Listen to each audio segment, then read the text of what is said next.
All day long, you move from one task to the next. You feel busy, distracted, and in control of where your attention goes. But the moment you lie down, the lights go out, and the room goes quiet, that control slips.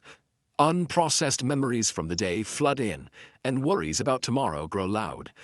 Lying there in the dark, it is easy to mistake this mental activity for progress.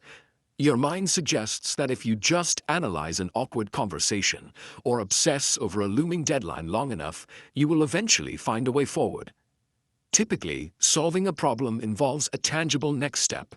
At 3 in the morning, however, there is no physical action you can take, leaving the brain to cycle through the same information without reaching an exit point.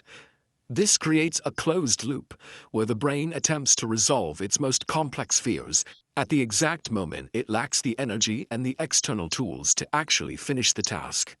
To understand why these loops are so hard to break, we have to look at the mechanical breakdown occurring inside your brain after a long day of making decisions. This highlights the prefrontal cortex, your brain's logical manager. It filters incoming emotional thoughts. But with limited energy, by bedtime, the cortex is exhausted and the filter drops. Unchecked, irrational ideas pass through, appearing much larger and more significant than they are. During the day, you might brush off a minor concern about a meeting. At night, without a functional logical filter, that same concern can feel like an impending catastrophe.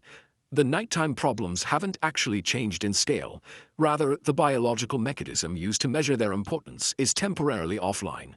As the brain's logical center fatigues, more primitive emotional systems begin to take over the narrative. This flashing node represents the amygdala, responsible for processing fear.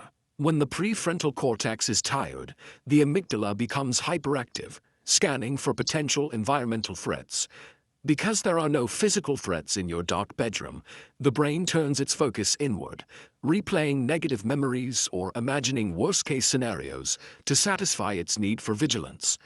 If daytime stress has left cortisol levels high, your nervous system stays locked in survival mode. This chemical presence signals to the body that it isn't safe to relax, keeping the mind on high alert, even as you try to rest.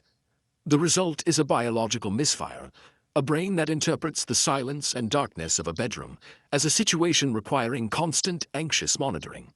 This internal noise is further amplified by the sudden drop in external distractions and the chemicals, like dopamine, that keep you engaged with tasks during the day.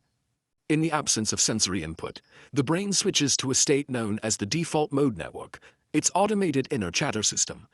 This circular flowchart represents that internal network.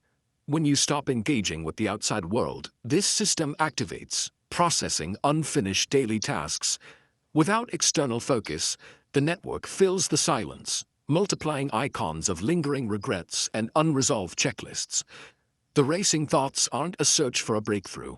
They are a frantic effort by the brain to stay engaged with something, even if that something is just a loop of old worries. Recognizing these biological patterns leads to a vital realization. Your mind is not broken, and these loops are not a reflection of your personal strength. Your brain is simply following a misguided survival script, attempting to protect you from perceived dangers it cannot find in the real world. Because the root cause is a false signal of danger, the solution isn't to force the brain to stop thinking, but to prove to the nervous system that you are actually safe. Writing down your thoughts transfers the burden of remembering from your brain to a physical medium, signaling to the working memory that the task is stored and no longer needs active monitoring. Slowing your breath then provides the physical feedback needed to lower the body's alert state. Understanding the mechanics of the nighttime loop removes the frustration of trying to sleep. When you stop treating your own thoughts as a battle to be won, you finally allow the brain to find the rest it was searching for.